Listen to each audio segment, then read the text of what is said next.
जय हिंद दोस्तों, मैं अमित तिवारी आपका दोस्त भाई। आज की वीडियो में स्वागत करता हूं आपका। तो आज की इस वीडियो के अंदर हम शुरू करने जा रहे हैं क्लास 8 का जो हमारा टॉपिक है रैशनल नंबर। इसका हम शुरुआत कर रहे हैं। ठीक है, तो सबसे पहले हम ये देख लेते हैं कि इस टॉपिक के अंदर कौन कौन से ऐसे कॉन्सेप्ट इसको हम डिस्कस करने वाले हैं। तो हमारे पास सबसे पहले बात करेंगे हम इंटीजर्स की, उसके बाद हम बात करेंगे रैशनल नंबर्स की। ठीक है, तो हम इंटीजर से इसलिए शुरुआत कर रहे हैं क्योंकि इंटीजर एक बहुत ही बेसिक टॉपिक है। इसको समझने के बाद हम रैशनल नंबर को अच्छे से समझ पाएंगे। ठीक है, देन हम करेंगे प्रॉपर्टीज रैशनल नंबर की। कुछ आइडेंटिटी है, जैसे एडिटिव आइडेंटिटी हमारे पास, मल्टीप्लिकेटिव आइडेंटिटी है। ठीक है, मल्टीप्लिकेटिव इनवर्स जिसको हम रेसिप्रोकल बोलते हैं। तो ये छोटी छोटी आइडेंटिटी है, इसको हम करेंगे। देन हम rational numbers on the number line, number line जो होता है उस पे कैसे हम रैशनल नंबर्स को रिप्रेजेंट कर सकते हैं, ये सीखेंगे। देन बात करेंगे हम rational numbers between two rational numbers, किसी भी दो रैशनल नंबर्स के बीच में कैसे हम रैशनल नंबर और फाइंड कर सकते हैं, इसको सीखेंगे। ठीक है, देन हम बात करेंगे एनसीईआरटी की जो एक्सरसाइज है हमारी, उसको करेंगे। साथ ही बहुत सारे एक्स्ट्रा इंपॉर्टेंट क्वेश्चंस करेंगे जो कि एग्जाम पॉइंट ऑफ व्यू से बहुत ही ज्यादा इंपॉर्टेंट है, उसको करेंगे। ठीक है, तो ये पूरे जो कॉन्सेप्ट है इसको हम करने वाले हैं इस चैप्टर के अंदर। ठीक है, तो ये जो चैप्टर है हमारा, कुछ पार्ट्स में वीडियो आपको यूट्यूब पे मिलेंगी। ठीक है, तो फर्स्ट पार्ट के अंदर हम इसको डिस्कस करेंगे, सेकंड पार्ट के अंदर हम प्रॉपर्टीज को डिस्कस करेंगे। देन जो थर्ड पार्ट होगी उसके अंदर हम ये दोनों आइडेंटिटी, एडिटिव आइडेंटिटी और मल्टीप्लिकेटिव इनवर्स, इन दोनों आइडेंटिटी करेंगे। देन जो नेक्स्ट पार्ट होगी उसके अंदर हम rational numbers on the number line, फिर rational numbers between two rational numbers. तो इस तरीके से हम पार्ट वाइज इसको बहुत ही मजेदार तरीके से करने वाले। तो चलिए आज का वीडियो शुरू कर। अब यहाँ पे हम बात करेंगे इंटीजर्स की। ठीक है, इंटीजर्स क्या होते हैं। ठीक है, तो पिछले 6th 7th क्लास के अंदर हमने इंटीजर्स को डिस्कस किया हुआ है, समझा हुआ है। अगर आपने नहीं पढ़ा या फिर भूल गए तो कोई दिक्कत नहीं है, यहाँ पे हम इंटीजर्स को समझ लेते हैं पहले। ठीक है, तो भाई लोग इंटीजर्स क्या होता है, नहीं पता तो पता करते हैं ना। नहीं पता तो देखो कैसे पता करेंगे। सबसे पहले मैं यहाँ पे कुछ नंबर्स लिखता हूँ। 1 2 3 4 5 6 7 8 9 10। तो अब बोलोगे भैया आपने तो यहाँ पे काउंटिंग लिख दिया, 1 2 3, ये तो हमको आता है। आता है तो देखो ना, अभी बताएंगे ऐसे। देखो ये सब लिख लिया हमने, अब सेम वही लिख लो, फिर से आगे लिख लो, नीचे भी वही लिखो। 1 2 3 4 5 6 7 8 9 10, ये लिख लिया हमने। ठीक है, अब क्या करना है, बेसिकली हमको बस इस नंबर्स के आगे जो हमने नीचे वाले नंबर्स लिखे काउंटिंग, इनके आगे क्या लग दो, सबके आगे माइनस लगा दो, सबके आगे माइनस का साइन लगा दो। -1 -2 -3 -4 -5 -6 -7 -8 -9 सब माइनस हो गया, सब माइनस। तो जितने नंबर जिसके आगे हमने माइनस का साइन लगाया इसको क्या बोलते हैं, नेगेटिव नंबर्स। कैसे नंबर्स बोलते हैं, नेगेटिव नंबर्स बोलते हैं। तो ये कैसे नंबर्स हो गए हमारे पास, नेगेटिव नंबर्स हो गए हमारे पास। कैसे नंबर्स हो गए, नेगेटिव नंबर्स। ठीक है, और जितने नंबर्स, जितने हमारे नॉर्मल नंबर्स है, नॉर्मल हम काउंटिंग करते हैं जो, ठीक है, तो इन सब नंबर्स को हम बोलते हैं पॉजिटिव नंबर्स। कैसे नंबर्स, पॉजिटिव नंबर्स। ठीक है, बात समझ में आई। तीसरा चीज हम लिखेंगे जीरो, ये हमारे पास जीरो। तो जीरो क्या है हमारे पास, क्या एक पॉजिटिव नंबर है जीरो, कि एक नेगेटिव नंबर है, क्या है। तो जीरो एक हमारे पास कैसा नंबर है, ना ही पॉजिटिव होता है ना ही नेगेटिव होता है। जीरो एक अपना अलग उसका नाम लेके चलता है, वो अपना नाम है उसका, न्यूट्रल जिसको बोलते हैं। ठीक है, नाइदर पॉजिटिव नॉट नेगेटिव।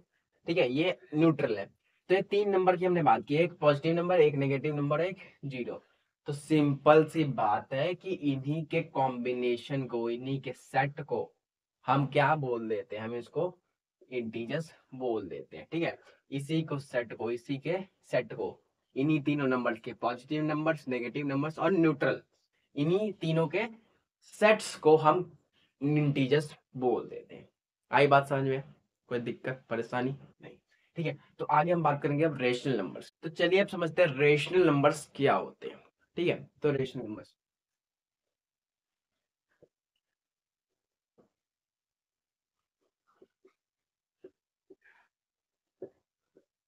ये रेशनल नंबर्स। ठीक है, तो अभी हमने इंटीजर्स की बात कर ली, तो उसको ध्यान में रखिएगा, उसको अपने रिमाइंड करते रहिए कि इंटीजर्स क्या होते हैं। नेगेटिव नंबर्स उसके अंदर होते हैं, पॉजिटिव नंबर्स होते हैं और जीरो होता है, इनका कॉम्बिनेशन को हम इंटीजर्स कहते हैं। ठीक है, देखो रेशनल नंबर क्या होता है, कोई भी ऐसा नंबर, देखो हमको ना किसी भी मैथ के अंदर, किसी भी जो हमारे पास टर्म्स दी गई होती है, जैसे रेशनल नंबर एक टर्म है। ठीक है, तो उन टर्म्स की डेफिनेशन याद करने की, रटने की जरूरत नहीं है, हम उस डेफिनेशन को अच्छे से समझ सकते हैं, ताकि जब हम क्वेश्चंस करें, जब हम उस कॉन्सेप्ट का, उस टर्म के अप्लाई करें जब हम मैथ्स करने के वक्त, तो हमको डेफिनेशन ना याद हो के कॉन्सेप्ट अच्छे से समझ में आए, ताकि हम उसका अप्लाई कर पाए, वहां पर इस्तेमाल अच्छे से कर पाए। ठीक है, तो ये जरूरी नहीं है कि आप डेफिनेशन रट्टा मारे, कोई डेफिनेशन आपसे नहीं पूछने वाला, आपका उसको मतलब बहुत ही अच्छे तरीके से पता होना जरूरी है। तो मैं यहाँ पे डेफिनेशन नहीं लिख रहा हूँ, यहाँ पे बस हम कॉन्सेप्ट को बहुत ही अच्छे तरीके से समझेंगे, ताकि रैशनल नंबर का जो डाउट रहता है बच्चों के मन में कि कौन से नंबर्स रैशनल नंबर को कहलाएंगे और कौन से रैशनल नंबर नहीं कहलाएंगे, वो यहाँ पे क्लियर हो जाने वाला है आपका। ठीक है, तो इसके बाद रैशनल नंबर्स आपको समझने की जरूरत नहीं पड़ने वाली। ठीक है, तो रैशनल नंबर देखो, कोई भी ऐसे नंबर्स, ठीक है, कोई भी ऐसे नंबर्स, मैं बोल रहा हूँ कोई भी ऐसे नंबर्स जिसको हम फ्रैक्शन की फॉर्म में लिखते हैं, जिसको हम फ्रैक्शन की फॉर्म, जैसे हमको फ्रैक्शन पता है, फ्रैक्शन क्या होता है, सिंपल देखो, फ्रैक्शन हमको पता है, जो कि हम बचपन से पढ़ते आ रहे हैं, समझते आ रहे हैं। फ्रैक्शन क्या होता है, जैसे देखो 2/3, 7/4, 1/7, 6/2, ये नंबर्स कैसे हैं, फ्रैक्शनल नंबर्स हैं, जो कि हमको पता है। तो कोई भी ऐसे नंबर्स जिसको हम p/q की फॉर्म में लिख सके, यानी फ्रैक्शन की फॉर्म में लिख सके। ठीक है, मैंने क्या बोला, कोई भी ऐसे नंबर, जैसे मान लो 2/3 है, इसको हमने फ्रैक्शन की फॉर्म में लिखा है कि नहीं लिखा, ये नंबर फ्रैक्शन की फॉर्म में लिखा है कि नहीं लिखा, तो आप बोलोगे हाँ लिखा हुआ है। ठीक है, तो यही कहता है कि पहला चीज कि वो फ्रैक्शन की फॉर्म में लिखा होना चाहिए वो नंबर, तो फ्रैक्शन की फॉर्म में लिखा हुआ है, यानी इसी को हम बोलते हैं p/q की फॉर्म, p/q की फॉर्म। p क्या है, न्यूमिरेटर है, q क्या है, डेनोमिनेटर। बात समझ में आ गई। तो ये पहली चीज, पहला कंडीशन। तो तीन कंडीशन से पता करते हैं हम कि कोई भी रेशनल नंबर है कि नहीं है। तो ये तीनों कंडीशन को समझ लेंगे तो समझ आ जाएगा कि कोई नंबर रेशनल नंबर होगा कि नहीं होगा। तो पहला कंडीशन हमने देख लिया कि कोई भी नंबर फ्रैक्शन की फॉर्म में होना चाहिए, फ्रैक्शन की फॉर्म यानी इस फॉर्म में 2/3 p/q की फॉर्म में। ठीक है, वैसे ही 7/4 है, 7/4 ये p/q के फॉर्म में है ना, ये हमारा p और ये अपॉन में q, ये 4q हो गया, 7p हो गया, फ्रैक्शन फॉर्म दिख रहा है। दूसरी चीज, दूसरा कंडीशन क्या है हमारे पास, दूसरा कंडीशन ये है हमारे पास कि जो p और q है ना हमारे पास, जो हमारे पास न्यूमिरेटर और डिनोमिनेटर है, वो इंटीजर्स होने चाहिए। और इंटीजर्स हमने समझ लिया है पीछे की वीडियो में, नहीं समझा दोबारा जाके वीडियो को पीछे करें और देखें। ठीक है, देखो p and q are integer, ये दूसरा कंडीशन है।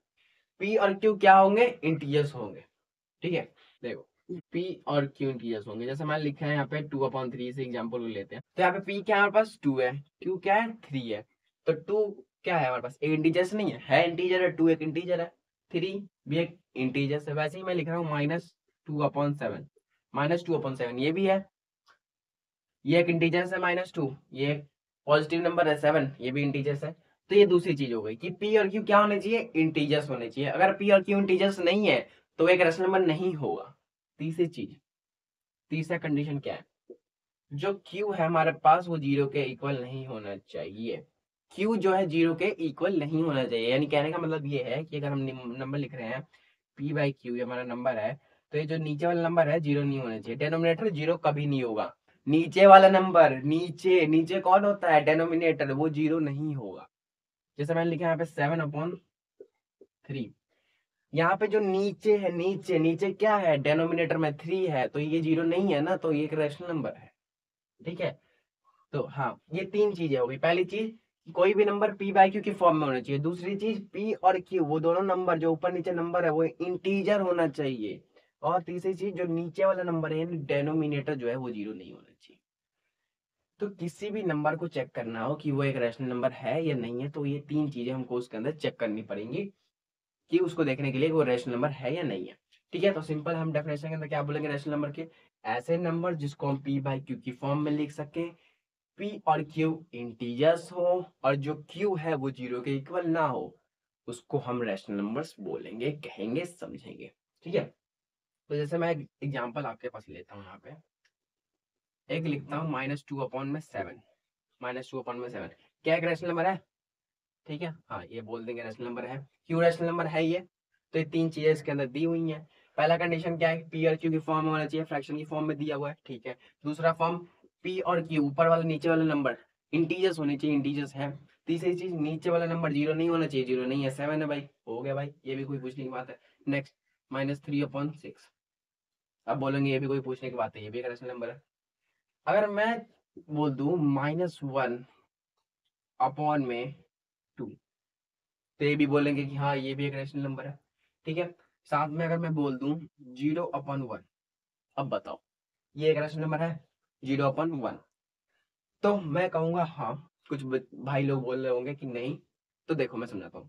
हमने क्या देखा है, पी और क्यू की फॉर्म में होना चाहिए नंबर, पी बाय क्यू की फॉर्म में, पी बाय क्यू की फॉर्म में है ना भाई मेरे, फ्रैक्शन की फॉर्म है, ये पी है और ये क्यू है, पी बाय क्यू की फॉर्म में हो गया। दूसरी चीज क्या है, इंटीजर्स होने चाहिए हमारे पी और क्यू, पी और क्यू इंटीजर्स है ना भाई, हो गए इंटीजर्स। पी, ये जीरो भी इंटीजर है, ये वन भी इंटीजर, हो गया। और हमने क्या देखा था तीसरे कंडीशन के अंदर, क्यू जीरो नहीं होना चाहिए। हमने ये थोड़ी बोला कि पी जीरो होगा, पी जीरो नहीं होना चाहिए, पी तो जीरो हो सकता है लेकिन क्यू जीरो नहीं हो सकता। तो यहाँ पे क्यू जीरो नहीं है, वन है, तो ये हमारा एक रैशनल नंबर कहलाएगा। अगर मैं बोलूं 0/1, ये एक रैशनल नंबर है, तो हाँ ये भी एक हमारा रैशनल नंबर होगा। ये तो वही एग्जांपल लिया, मान हाँ ये इसको उल्टा कर देते, इसी को रेसिप्रोकल 1/0 कर देते हैं, 1/0, ठीक है। तो क्या एक रैशनल नंबर होगा, क्या ये 1/0 एक रैशनल नंबर होगा कि नहीं होगा, आप बताइए कमेंट सेक्शन के अंदर। तो जो ये नंबर है ना हमारा 1/0, ये एक रैशनल नंबर नहीं होगा, ठीक है।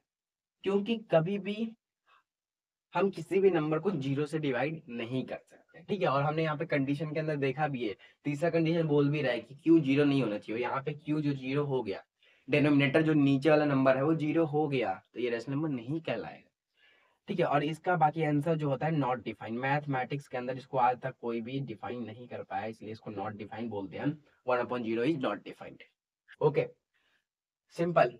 अब एक और चीज लेते हैं, एग्जांपल है, मान लो एक नॉर्मल नंबर 2 लिख लिया मैंने, तो ये एक रैशनल नंबर कहलाएगा कि नहीं कहलाएगा, हाँ कहलाएगा। क्यों, देखो जितने भी ये सब नॉर्मल नंबर होते हैं ना, 2 3 4 5 91 96, कोई भी नंबर, -2 -3, नॉर्मल नंबर्स की बात कर रहा हूँ, जैसे नॉर्मल नंबर्स, तो उसके नीचे हम अपने आप 1 लगा सकते हैं, ठीक है। मैंने -61 लिया, इसके नीचे 1 लगा दो, -24 इसके नीचे 1 लगा सकते हैं, ठीक है, खुद से 1 लगा सकते हैं। जब खुद से 1 लगा देंगे तो ये पी बाय क्यू की फॉर्म में आ जाएगा और ये रैशनल नंबर बन जाएगा, ठीक है। तो ये पूरा कॉन्सेप्ट था हमारे रैशनल नंबर का, बेसिक सा बहुत ही मजेदार कॉन्सेप्ट था, जो 3 चीजें हमको समझनी थी बस, ये 3 कंडीशन इसको समझ में आ जाएगा, उसको रैशनल नंबर समझ में आ जाएगा।